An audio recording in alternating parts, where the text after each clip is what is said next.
ওহে মুসলিম, তুমি দেখছো না কেন বিশ্বের পরিণাম? কাফের তাগুত নিয়েছে কেড়ে তোমাদের সম্মান। এখনো কেন ঘুমিয়ে তোমরা না দিয়ে স্লোগান? জিহাদি সমাধান এর জিহাদি সমাধান, জিহাদি সমাধান এর জিহাদি সমাধান। আসসালামু আলাইকুম ওয়া রাহমাতুল্লাহ। ইন্নাল হামদুলিল্লাহ ওয়াসসালাতু ওয়াসসালামু আলা রাসূলিল্লাহ ওয়া আলা আলিহি ওয়া আসহাবিহি আজমাইন, আম্মা বা'দ।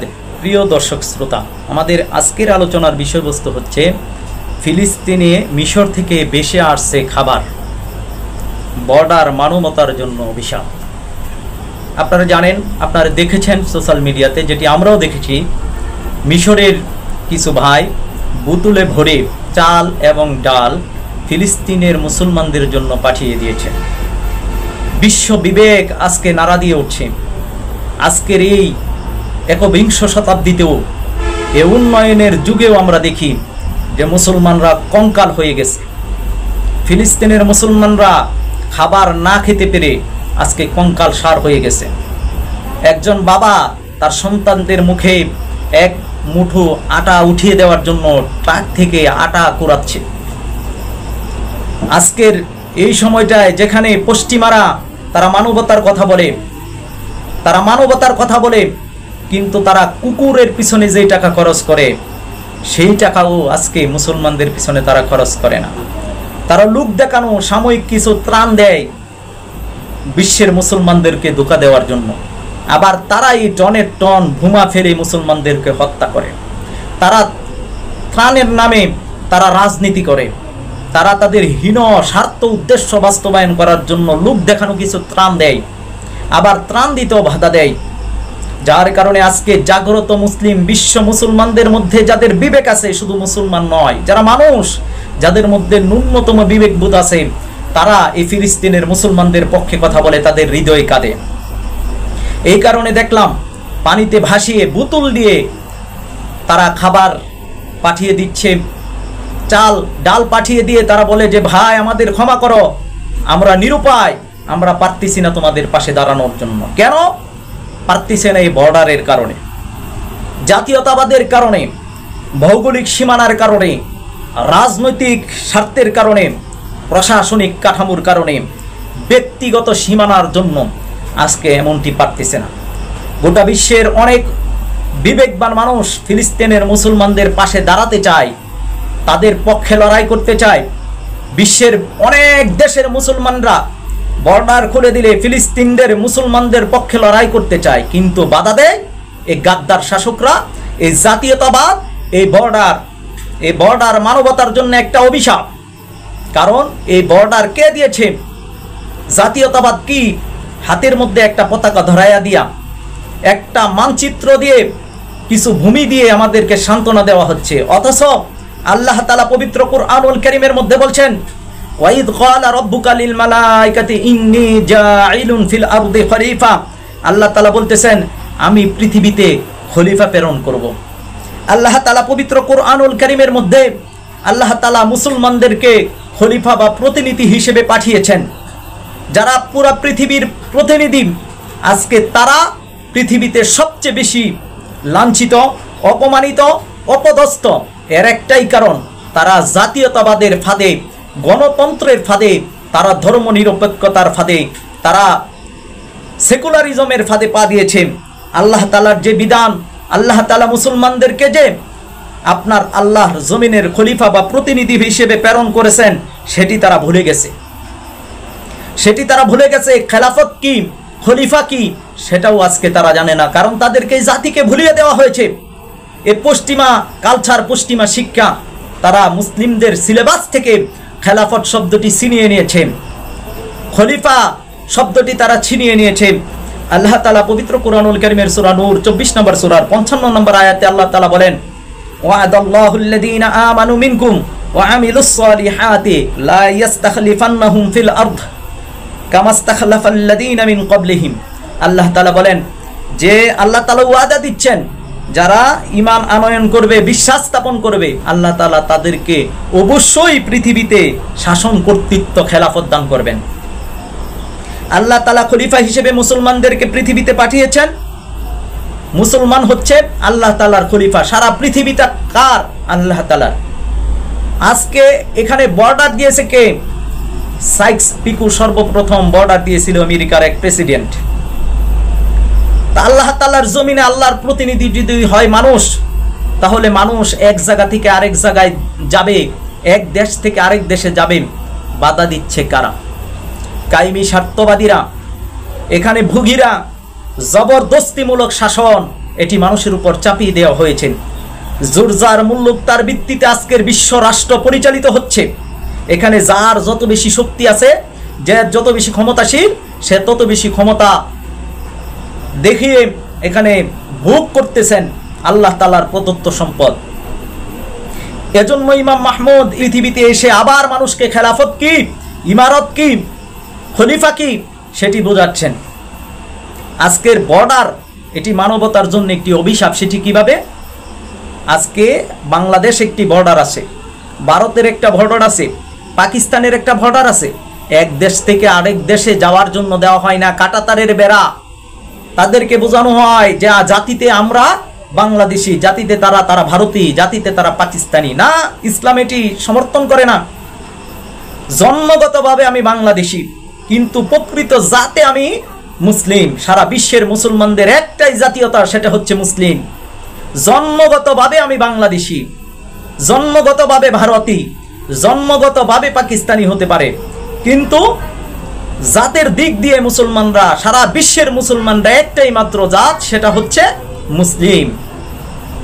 আজকে ভারতে যখন মুসলিম নির্যাতন করা হয়, বাংলাদেশের মুসলমান দেখার পরেও না দেখার ভান করে, কারণ এটা ভারতের অভ্যন্তরীণ বিষয় না। মুসলমানেরা এটা ভারতের অভ্যন্তরীণ বিষয় না, এটা মুসলমানদের ইমানের বিষয়, এটি মুসলমানদের আত্মার বিষয়। গোটা বিশ্বের যত জায়গার মধ্যে মুসলমানরা নির্যাতিত হবে, তত জায়গায় মুসলমান একে অপরের ভাই।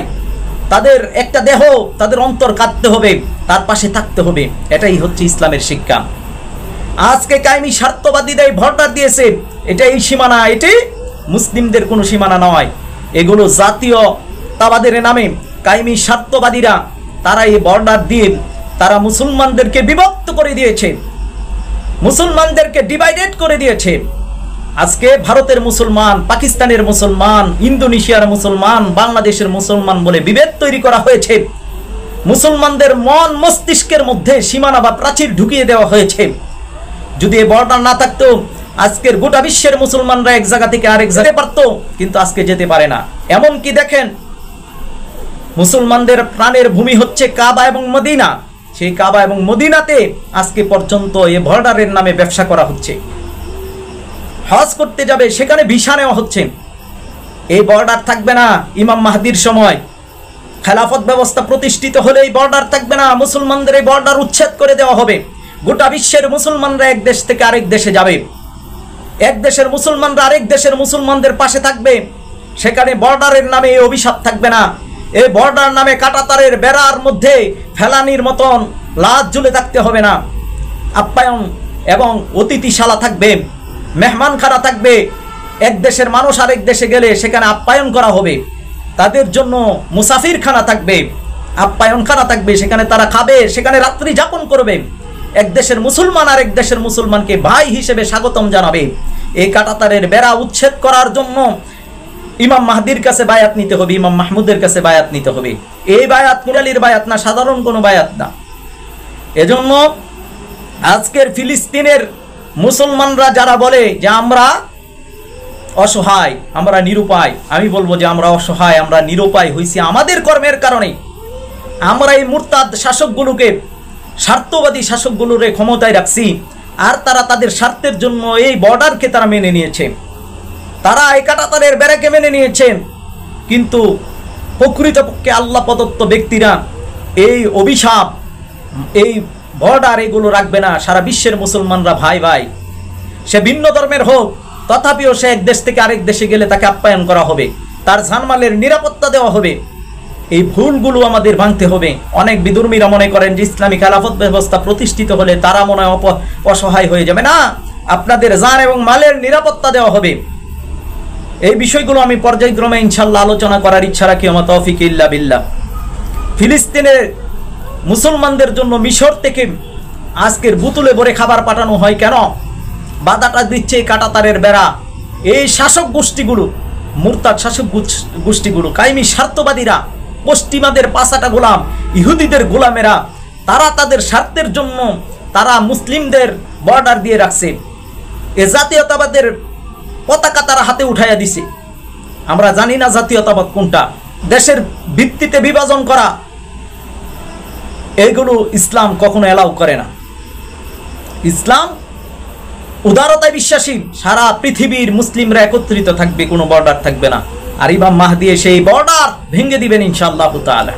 আর তার আগে খেলাফতের পথকে সুগম করার জন্য ভারতীয় উপমহাদেশে আল্লাহ তাআলা ইমাম মাহমুদ হাবিবুল্লাহকে পাঠিয়েছেন, ইমাম মানসুরকে আল্লাহ তাআলা ইয়েমেনে পাঠিয়েছেন, খোরাসানে শুআইব ইবনে সালেহ আল্লাহ তাআলা এদের মাধ্যমে খেলাফতের পথকে সহজ করে দিবেন, সুগম করে দিবেন।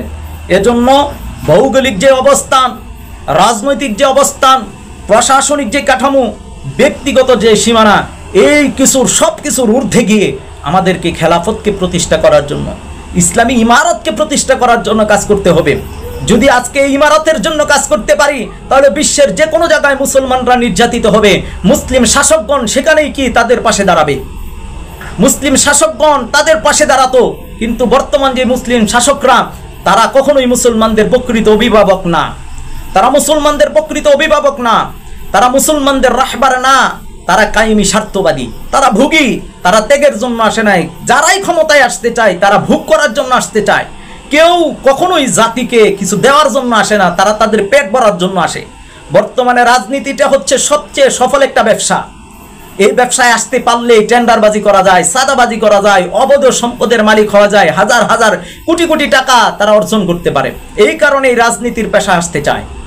এই কারণে কায়েমি স্বার্থবাদীরা, এই ভোগীরা, তারা জনগণকে ধোঁকা দেয়, প্রতারণা করে। তো জাতি এটা বুঝতে পারে না যে আমাদেরকে যে ব্যবহার করা হচ্ছে, রাজনীতির মায়ের পেছ আমরা বুঝি না। নির্বাচন যখন আসে তখন এই নেতাগণ মসজিদে যায়, মাদ্রাসা যায়, 5,000, 10,000, 1 লাখ টাকা দেয়, দিয়া মুসলমানদের আবেগ, মুসলমানদের মেন্টালিটি, মুসলমানদের বিবেক, মুসলমানদের চিন্তা চেতনা কিনা নেই। আর তারা ধর্ম ব্যবসা করে। আসল ধর্ম ব্যবসা তারাই। আর তারাই মুসলমানদেরকে ধর্ম ব্যবসা হিসেবে ট্যাগ লাগা, তারাই আলেমুল আমাদেরকে ব্যবসায়ী হিসেবে ট্যাগ লাগা। আসলে তারাই হচ্ছে ধর্ম ব্যবসায়ী, তারাই ধর্মকে ব্যবহার করে। নির্বাচন আসলে দেখবেন মাথার মধ্যে টুপি পরে, নির্বাচন আসলে পরে দেখবেন তারা মসজিদ মাদ্রাসায় যায় দান খয়রাত করে, পরে আর চিনা জানা তারা, পরে তাদেরকে আর চিনা যায় না। এজন্য এই অবস্থা যে ফিলিস্তিনের মুসলমানদের পাশে আজকে এই করুণ অবস্থা কেন দেখতে হচ্ছে, এটার কারণে আমরাই দায়ী। আমরা যদি আবার জাগ্রত হতে পারি, আমরা যদি ইমাম মাহমুদ হাবিবুল্লাহর হাতকে শক্তিশালী করতে পারি, আমরা যদি ইমারত যারা চা, খেলাফত যারা চা, খেলাফত ব্যবস্থা প্রতিষ্ঠা করতে যারা চায়, তাদেরকে যদি সাহায্য এবং সহযোগিতা করতে পারি, মুসলমানরা যদি জেরে ফেলে দিয়ে জাতীয়তাবাদ থেকে বের হয়ে আসতে পারি, গণতন্ত্র থেকে বের হয়ে আসতে পারি, ধর্ম নিরপেক্ষতা থেকে, সেকুলারিজম থেকে, তন্ত্র মন্ত্র সমস্ত কিছু থেকে বের হয়ে এসে আমরা যদি মুসলমানদের জন্য আমরা খেলাফত ব্যবস্থা কায়েম করার জন্য কাজ করতে পারি, তাহলেই কেবল আমাদের শান্তি, মুক্তি, নাজাত আসবে। এছাড়া কোথাও মুক্তি আসবে না। এজন্য বলবো, যারা বুঝেন না তাদের জন্য বলি যে আমাদেরকে, তারা মানবতার কথা বলে, তাদের কাছে যদি আমরা আবদার করি যে সারা বাংলাদেশ আমাদের দরকার নাই, সারা পৃথিবী আমাদের দরকার নাই, একটা জেলা মুসলমানদেরকে দিয়ে দেন। সেই জেলার মধ্যে আমরা কুরআন সুন্নাহ ভিত্তিক সমাজ, রাষ্ট্র, বিশ্ব পরিচালনা করার জন্য কাজ করব, সেখানে ইসলামী আইন বাস্তবায়ন করব। সেটা কি আপনারা আমাদেরকে দিবেন? দিবেন না, তারা দিবে না।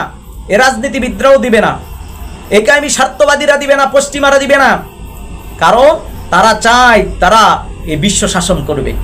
আর আল্লাহ তাআলা বলেন যে আল্লাহ ওয়াদা দিবেন, যদি তোমরা ঈমান আনো, আমলে সলিহা করো, তাহলে আল্লাহ তাআলা অবশ্যই তোমাদেরকে খেলাফত দিবেন। এজন্য আমাদেরকে ঈমান আনতে হবে, আমলে সলিহা করতে হবে।